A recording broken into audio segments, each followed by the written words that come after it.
দেখো ছোট ভাই, তোমাকে বলছি এত সহজে কিন্তু সেইটা গেলে চলবে না। সমালোচনা গায়ে নিতে হবে। জুম্মার 8 দিন হয়েছে, তুমি এমনিও কিন্তু পক্ষপাত দুষ্ট। রাশেদ বলছিল জুলাই অভ্যুত্থানে তোমার ভূমিকা নিয়ে অনেক কথা, বাট আমি প্রথম থেকে আশাবাদী ছিলাম তোমাকে নিয়ে। এখন আমিও কিছুটা হতাশার দিকে যাচ্ছি। ব্লুটুথ বয় সার্জিস, আসিয়ার মৃত্যুর পর সার্জিস যখন আসিয়ার এখানে জানাজা দিতে গেল, এর পর মুহূর্তে সোশ্যাল মিডিয়াতে একটা পোস্ট আসলো যে আসিয়া সিএমএইচে যখন ভর্তি ছিল, সার্জিসের বাসার কাছ থেকে 10-15 মিনিটের রাস্তা। একবার জন্য আসিয়াকে হাসপাতালে দেখতে যায় নাই। যখন আসিয়া মারা গেল, মাগুরাতে গেল আসিয়ার এই ছোট্ট শরীরটা, তখন জানাজাতে অংশগ্রহণ নেওয়ার জন্য, একটু ভাষণ দেওয়ার জন্য, ফুটেজ খাওয়ার জন্য সার্জিস মাগুরা গেল। প্রায় 150 কিলো রাস্তা দূরের, কয়েক ঘন্টার রাস্তা। তবে তার জন্য যাত্রাটা সহজ ছিল। সার্জিস আবদার করছে, পাইয়া গেছে। তাও সার্জিস জানতো না এমন কিছু ঘটবে। ঘটনার প্রেক্ষাপট হচ্ছে হেলিকপ্টার নিয়ে। আমাদের এই ছাত্র উপদেষ্টারা যারা কয়েক মাস আগেও চপ্পল পায়ে রিক্সায় চড়ত, আজকে তাদের জন্য র্যাব ফ্রিতে হেলিকপ্টার দিয়ে দেয়। আবার বলছেন তাদের চাওয়াটা কোন লেভেলের।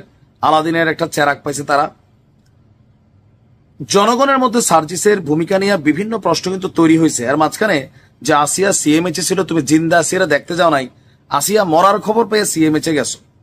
সেখান থেকে মাগুরা তুমি হেলিকপ্টারও কিভাবে গেলা, কেন গেলা, এটা নিয়ে প্রশ্ন ছিল। যে হেলিকপ্টার সার্জিস, উপদেষ্টা আসিফের নামেও আছে হেলিকপ্টার আসিফ। আচ্ছা, এখন এরকম যখন নানান মানে সার্জিসকে নিয়ে, এগুলো কিন্তু আমার বক্তব্য না, মিডিয়াতে কমেন্ট আপনি দেখেন তো অনেকটা খেই হারিয়েছে বা ধৈর্য হারাই ফেলছে সার্জিস। তারপরে ফেসবুকে তিনি একটা পোস্ট করেছেন।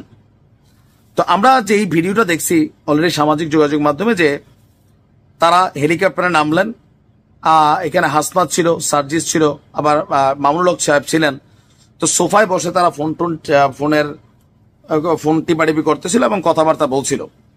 তো গতকালকে এই সমালোচনার পর তিনি বললেন, ফেসবুকে এসে ক্লিয়ার দিচ্ছে সার্জিস, যখন শুনলাম আসিয়ার নেই তখন সিএমএইচে ছুটে গেছি। সেনাবাহিনীর র্যাব থেকে পরিবারের জন্য বরাদ্দকৃত যে হেলিকপ্টারটা ছিল, যখন ওই একাধিক সিট খালি থাকার খবর শুনেছি, যে হেলিকপ্টারে যাওয়ার মতো না লোক নাই, তো সিট খালি, তো বললাম যে ভাই আমি আমি হেলিকপ্টারে আসলে যাইতে চাই। তো সেই হেলিকপ্টারে আমরা এই মাগুরা গেলাম। আবার আসার সময় হেলিকপ্টার ফিরে আসবে খালি। তা আমরাও সেই হেলিকপ্টার ছেড়া জানাজা পড়েই আবার ঢাকায় চলে আসছি। তার বক্তব্য হচ্ছে যে পুরো ঘটনার মধ্যে সর্বশেষ অংশটুকু ফেসবুকে আমি দিছি, এবং ফেসবুকে দেওয়া অংশটাকে সামগ্রিক মনে করে মিডিয়া এবং কিছু পাবলিক জাজমেন্ট করা শুরু করলো। তুমি তো পাবলিক ফিগার, এখন তোমার তো পাবলিকই জাজ করবে, এটাই তো বাস্তব, তাই না? আমাদেরকে পাবলিক ধরে না কমেন্টে, মন মতো না হইলে, এটাই তো। তার বক্তব্য হচ্ছে তার মানে আমরা যতটুকু সোশ্যাল মিডিয়া কিংবা গণমাধ্যমে প্রকাশ করি ততটুকুই হচ্ছে বলে আপনারা মনে করেন? জি, আমরা এটাই মনে করি, এটাই সবাই মনে করে। তুমি তো ব্লুটুথ বয়, বোঝো না? বোঝো বোঝো, নতুন নতুন। তারপর সে বলছে অর্থাৎ আপনারাও আসলে ফুটেজের দিকে তাকিয়ে থাকেন। অবশ্যই জুলাই আগস্টে খেপাইছে তো এই ফুটেজ। জুলাই আগস্ট থেকে এই যে পরিবর্তনটা কি হয়েছে, ফুটেজে হয়েছে।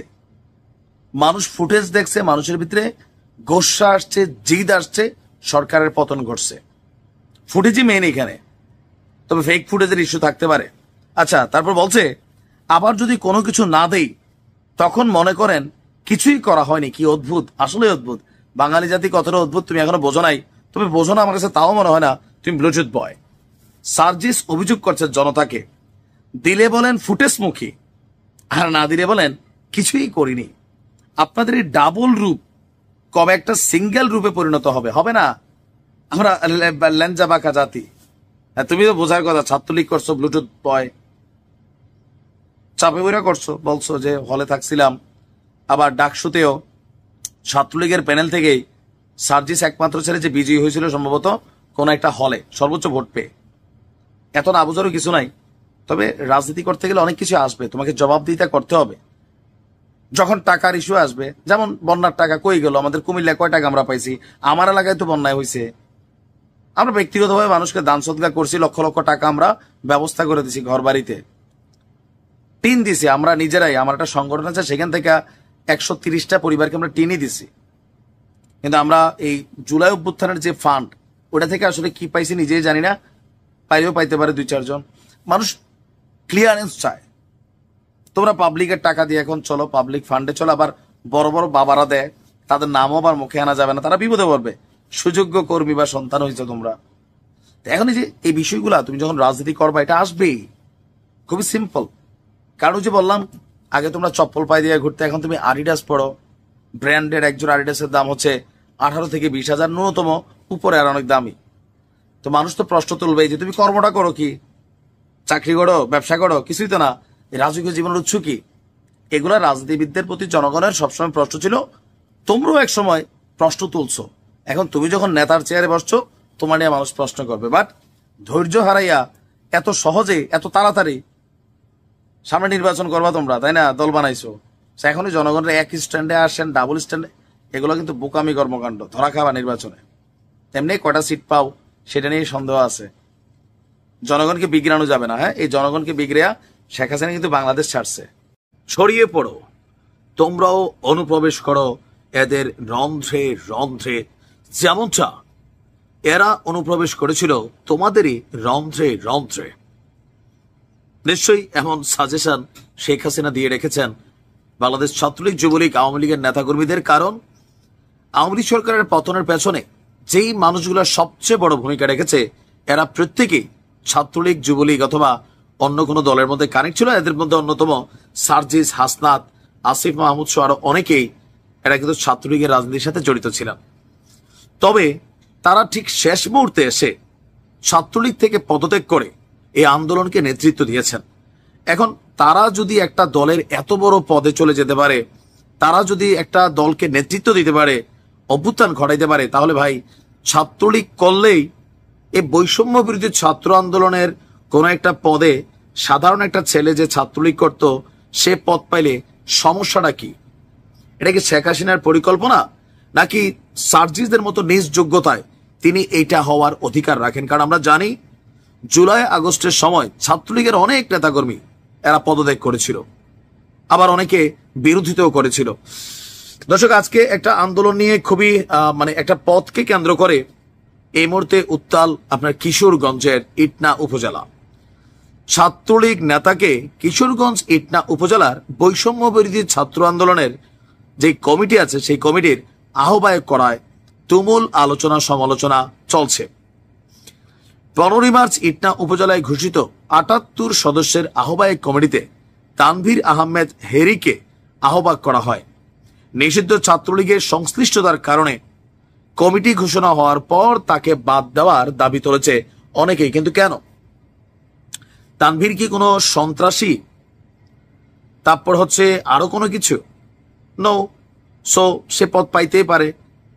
এখন তার বিরুদ্ধে কি আছে আমরা একটু দেখি। তানভীর আহমেদ হেরি ইটনা উপজেলার মৃগা ইউনিয়নের লাইমপাশা মীরবাড়ির ইব্রাহিম মিয়ার ছেড়ে। তিনি ইটনা উপজেলা মৃগা ইউনিয়ন ছাত্রলীগের সভাপতি প্রার্থী ও বঙ্গবন্ধু ভেটেরিনারি পরিষদ কেন্দ্রীয় কমিটির সদস্য। সে হয়তো পদত্যাগ করে নাই বা পদত্যাগ করছে, বা আমি জানি না তার অবস্থান কি। তো যাই হোক, এখানে নানান ঘটনা ঘটতে পারে। দেখেন, ছাত্রলীগের মধ্যে যেই হারে অনুপ্রবেশ করেছিল শিবিরের পোলাপাইন, ছাত্রলীগ ঘুমেছিল। এখন বৈষম্য বিরোধীদের যে কমিটি হচ্ছে অনলাইনে অফলাইনে, সেখানে কিন্তু অনেক পোলাপাইন ঢুকছে। এদের মধ্যে অনেকে পরিচ্ছন্ন ইমেজের, বাট ছাত্রলীগ করতো এমন অভিযোগের কারণে শুধুমাত্র তাদেরকে বাদ দেওয়া হবে, এটাও কিন্তু উচিত না। যদি সে সন্ত্রাসী হয়, অপরাধমূলক কর্মকাণ্ড করে, দেন এটার হিসাবটা হয়তো আলাদা। আপনার কিশোরগঞ্জ জেলার ইটনা উপজেলার 78 সদস্যের আহ্বায়ক কমিটি ঘোষণার পর তানভীর আহমদ হেরিকে এই পদে দেখে এলাকার অনেকের মধ্যেই একটা নেগেটিভ ভাইব্রেশন হয়ে গেছে। তিনি গোপালগঞ্জের বঙ্গবন্ধু শেখ মুজিবুর রহমান বিজ্ঞান এবং প্রযুক্তি বিশ্ববিদ্যালয়ে পড়াশোনা করলেও কমিটিতে তার পরিচয় দেওয়া হয়েছে বাংলাদেশ কৃষি বিদ্যালয় ময়মনসিংহে অধ্যয়নরত। এটা একটা প্যাচ আছে, হয়তো এখানে কোনো গেম খেলছে। আর তেগি নেতারা বলছেন তার ছাত্রলীগের সংশ্লিষ্টতা গোপন করতেই এই প্রতারণার আশ্রয় নিয়েছেন। তো প্রতারণা তো আসলে চলে রাজনীতিতে, প্রতারণাটা একটা বড় কি বলে, যদি জিতা যান আপনি অনেক কিছু করতে পারবেন, আর না জিততে আপনাকে বাটামো খাইতে হইতে পারে, তাই না? তো যাই হোক, তানভীর তাকে ফোন দিয়েছিল গণমাধ্যম, তিনি মোবাইলে কল ধরেন নাই, আর দাবি করা হচ্ছে তাকে যেন অবিলম্বে বহিষ্কার করা হয়।